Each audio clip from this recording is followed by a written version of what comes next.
Samantala ay sinusulong ni Senator Erwin Tulfo na buwagin na ang nagmamahalang travel tax na siya umanong humahadlang sa mga kababayan nating makapaglakbay sa iba't ibang sulok ng mundo. Mungkahin ni Tulfo bakit hindi na lang sa General Appropriations Act hugutin ang pondo na orihinal na nakalaan sa Department of Tourism.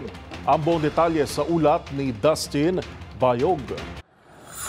Nais na ipatanggal ni Senator Erwin Tulfo ang pagkakaroon ng travel tax na nakakapigil daw sa mga Pilipino na makapagpamasyal sa loob at labas ng bansa. Sa kanyang inihaing Senate Bill No. 1409, nais buwagin ng senador ang buwis sa pag-travel alinsunod sa paglagda ng bansa sa ASEAN Tourism Agreement noong 2002. Nakapaloob kasi rito ang pagtanggal sa levy sa taxes sa mga bansang kabilang sa ASEAN na ayon kay Tulfo ay 14 na taon na nakalilipas ay hindi pa rin na ipapatupad.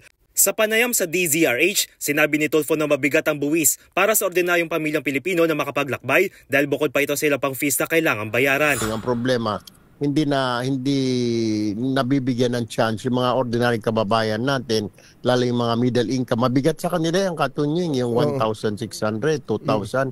Mabigat na eh. Paano kung may 5 siyang anak, nag-ipon silang mag-asawa, dala-dala nila yung kanilang mga anak, 5 sila katao, aba eh, parang 5,000 din mahigit yan. Katunying, siyempre may mga iba pa mga fees na babayaran mo. Sa kasalukuyan, umaabot sa 1,620 para sa economy class hanggang 2,700 para sa first class ang kailangang bayarang buwis ng isang tao. Habang 810 hanggang 1,350 para sa mga kabilang sa Standard Reduced Travel Tax, habang 300 hanggang 400 Travel Tax ang para sa mga Privileged Reduced Travel Tax o mga dependent ng overseas Filipino workers.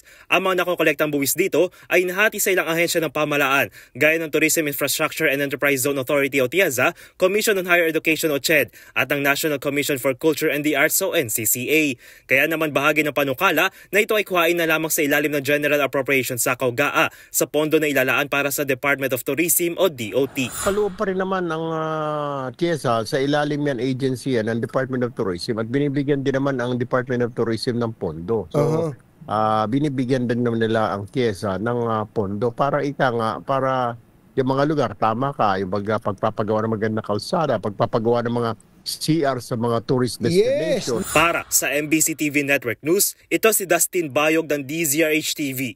Una sa Pilipinas, una sa Pilipino.